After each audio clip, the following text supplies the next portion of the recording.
Hi, my name is Omi and my wife here, Rosanne. Rosanne Romero. We are going to share with you some thoughts that we have gathered over 38 years of our marriage, 38 years. And we'd like to, if you're thinking of a title for this, let's entitle it, It Takes Three to Get Married or Stay Married. And we're happy that we can share this with you. Maybe just a few things about us. Rosanne, when did we meet? 1974, May 1974 in Baguio City, where I come from. Rosanne was there on a vacation. And we had a long courtship, mainly because Rosanne was living in Manila and I was living in Baguio City. And we got married in November 6, 1982. We have two daughters, Rinka, who's 37 years old, and Rebecca, who's 34 years old. And two grandchildren. Two grandchildren. Who are they? Malaya and Zahari. And how old are they, Rosanne? 8 and 2 years old. And we are very grateful for them. We are grateful that the Lord has blessed us with our grandchildren. We'd like to start off by saying that one of the things that has helped our marriage is to think or to believe and also to see that marriage is primarily a ministry. We were enthused about a priest who at one time shared in his homily that the sacrament of matrimony and the sacrament of holy orders were at equal par. Same weight. Yeah, same weight. Mainly because they were both ministry. So it's not just a sacrament to anoint a love story, but it's a sacrament to make marriage a ministry. And when Rosanne and I got married, I think what helped us a lot is we said, let's honor God with our marriage. Let's make sure that our marriage is something that gives honor and glory to the Lord. And how do we do this? I think one of the things that kept us in touch with this is always to think of to be a man or woman after God's own heart.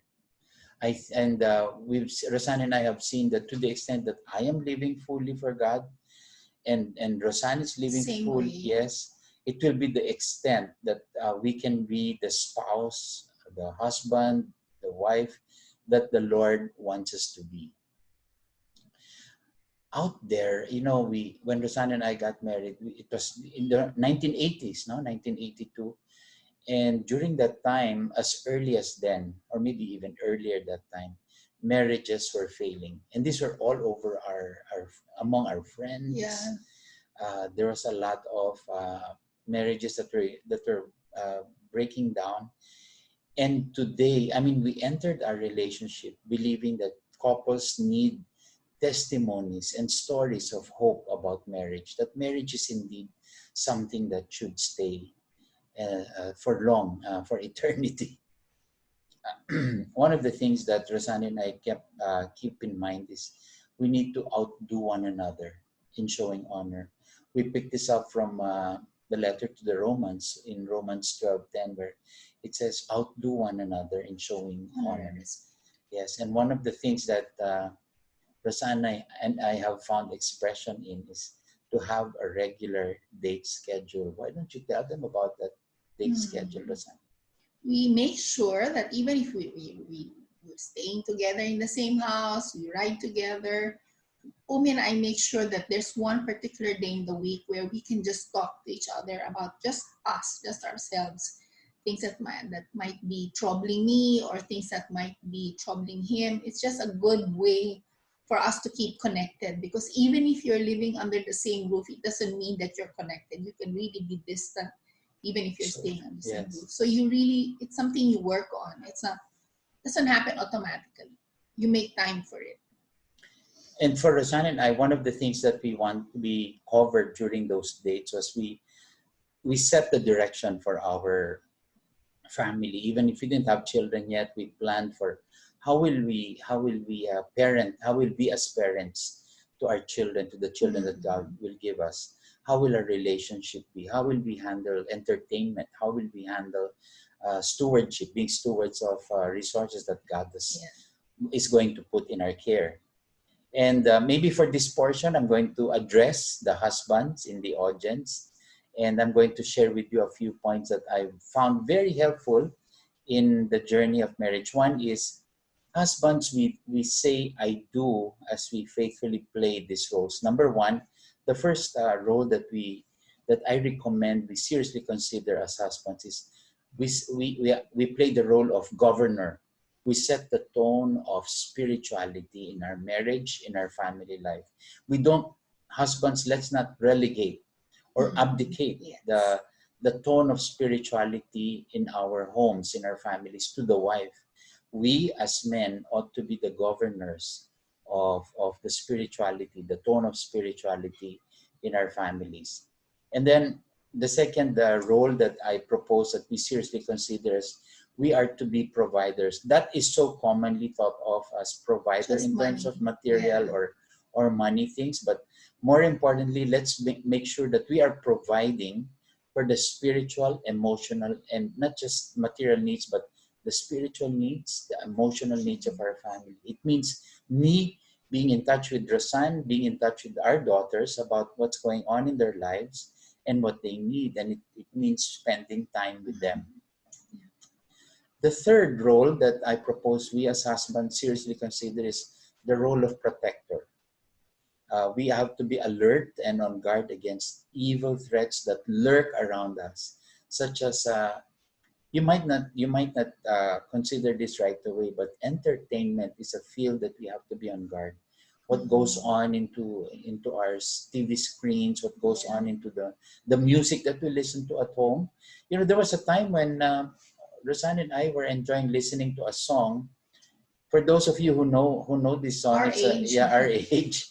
This was a song entitled "Terminal." It was by Rupert Holmes, and we loved the melody. We Melody kept was on playing so it. good. Yeah. Yes, until we realized that the song, the lyrics were describing an adulterous relationship, and therefore that set an alarm that we shouldn't be listening to that song or keeping it even. It, the song kind of romanticized having an affair. Yeah, and even in literature, what goes on into our homes? What are the magazines that come there? We, as husbands, let's be play this role of really being protector. Let's be alert to these things, especially now with social media strongly endorsed by many. And then finally, as husbands, I want to propose that we seriously consider our role as intercessor. As intercessor, we ought to stand in the gap for the needs of our spouse, our children, of the family, or even of our extended family. Whenever I pray the rosary, I dedicate a decade, not just for Rosanne and I, or for our two daughters or our two granddaughters, but I pray for both sides, for both families in our marriage. And this is our way of keep making sure that we are interceding and keeping the heart of God for the family. And I always like to say that we ought to be kneeling for the needs of our families. And Rosanne, might be good for you to share. No, just for the wives, I think the wedding is the easy part. You know, you get excited, you really just get worked up over it, and that's the exciting part. That's the romantic part of it. But many years down the road, like 30 years being married, 40 years being married, it can be tiring sometimes. And as I talk to other women, I found out that many women think, did I marry the right Oh, person? And I think there is no point in thinking about that. I think what we should focus on is, are we being the right person? So it's not just about marrying the right person as it is being the right person. So let's, as Christian wives, let's do this for God, you know, that we want to be the right person for our spouses. And then the other thing is, um, there's a verse in scripture in Colossians 3 where it says, wives, be submissive to your husbands because it is fitting in the Lord. That is what is fitting in the Lord. So many women are averse to this verse because it makes them feel like, they're being subdued or being ruled over. But really, that's not the point. The point is God has an order for things. And his order always is to bring life to people and to bring honor and glory to him. So if he says husbands take the lead and wives submit, it's just like a bicycle. What's more important, the front wheel or the back wheel? Which is more important than eagle, the right wing or the left wing? It's going to take you to the same place. So you make sure that that's clear in your mind why you want to be submitted to your husband. And then the last thing, I'm sure many wives know this already, you can't change a person. You cannot change your husband any more than he can change you. That's temporary. If because of an argument you decide to change, the change is not going to last. So you want lasting change in your spouse, bring it to God. Take it to God. Only God can change a person. There were many things Otherwise, that Rosanne prayed about about even the friends I keep, and even let's say a habit like smoking. smoking. She never bugged me about it, but I knew that she was bugging the Lord in prayer. And lo and behold, those things miraculously disappeared in my life. It's very, very, what they call this, a good way, a good stance to take. One of the things that we like to declare as a family is, as for me and my house, we will serve the Lord. I think this spells it very clearly that he ought to be the priority in our lives. We want our marriage to stay, to last, to be sustained through the years. Let's make sure that we make that declaration that we will serve the Lord. What does it mean? It means that we ought to be deliberate in living for the Lord. We can't live our marriage to chance. We have to be making plans in the same way that, for us who are businessmen, we make business plans, we make Yes, strategies to make sure yes. that we achieve our goals. Boy, let's do the same thing with our marriage. Let's plan. Rosanne and I spend time just deciding, okay, if we want to get there, what are the things that need to happen? So live deliberately for him. And living deliberately for him means avoiding mediocrity. For us men, avoiding mediocrity means not leaving anything to chance. I read something about it. I read a line that said, do not go for a weekend version of decaffeinated Christianity in your marriage. It's a very strong point that we ought to be living deliberately for the Lord. The other thing about making sure that we live for the Lord is not to be hindered by our past. There are many things in our past that could be a dysfunction to our marriage if we let them happen that way. One is there could be spiritual dysfunctions. One of the dysfunctions I realized in our family was there was gambling in the family of my father and even his parents. And I saw that happen to me. I also had that dysfunction sometime in my college years. I was into gambling. And the other thing is, just because you inherited something doesn't mean you have to pass it down. Yeah. So make a decision to stop it there. We have God's spiritual DNA of peace, of strength, and victory. And if there have been wounds inflicted in the past on us individually and even us together as a married couple, we declare by our wounds, many will be healed, because Jesus came that he may heal the wounds that have injured us. Yes. And we can trust that by the wounds that have been inflicted on us, either by ourselves or others, that many will be healed. And I think it's important, Rosanne, to share that our mistakes are meant to guide us, Yeah. and not define us. Not We can't define us. keep on going back to our mistakes and letting that define how we move forward, but rather let's learn from them, and let's let them guide us, but let it not define us. Amen. One of the things that we want to share with you moving forward with this brief time of sharing is to declare, to recognize that we are all wonderfully made. What does that mean? That we will have differences, but like many have said, strength lies in being different. strength lies in differences. And one of the ways, there are three things that we propose you consider in storm-proofing your marriage. What's the first one, Rosanne? And you need to be aware of what you bring into the marriage. You really need to be aware of um, the things. You can't do it by chance. You really need to be aware. What am I bringing to this marriage? And then being aware, we accept. So aware, accept Mm. different, that we have differences, and that we accept that we have strengths as well as improvement areas. And then as we become aware, we accept. The third thing is be alert to adapt to one another, Mhm. putting the others first, putting the interest of Rosanne Mhm. first, and many times Rosanne putting my interest first, just so we can hurdle the differences that we face. There's an author, Stephen M.R. Covey, the son of the late Stephen Covey. He wrote a book called The Speed of Trust.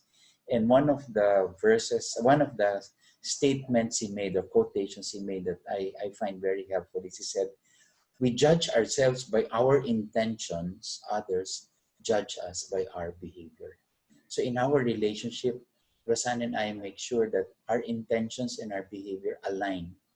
The Mhm. problems happen when the intentions and the behavior are different, Mhm.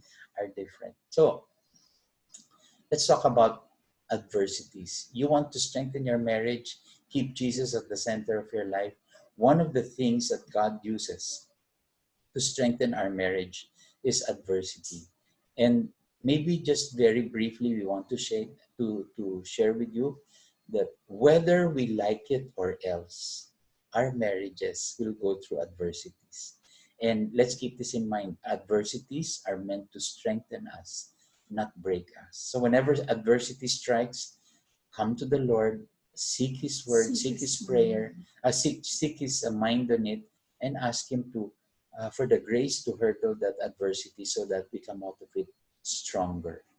So, in all of this, we just say make Jesus the center of your marriage, and we just want to summarize some things that we've shared with you in this brief talk. One is outdo one another in showing honor, be men and women after God's His own own heart, heart. be the presence Presence of of Jesus Jesus to in the other marriage. marriages. For husbands, remember your roles: governor, protector, provider, intercessor. And for Rosanne, for Be the the right wives, person more than looking for the right person. And keep God's order in marriage always in mind, and trust that God will change things in your marriage that must be changed. God will initiate the change. and then maybe the last 2 points, just to remind us again: let not your mistakes define your marriage, but let them guide you. Learn from them. And when facing adversity, let them strengthen you and not break you. We trust that these things that we have shared will help you, and we hope that this can be a good point of conversation between you, among you husbands and wives out there. Thank you very much. Thank you.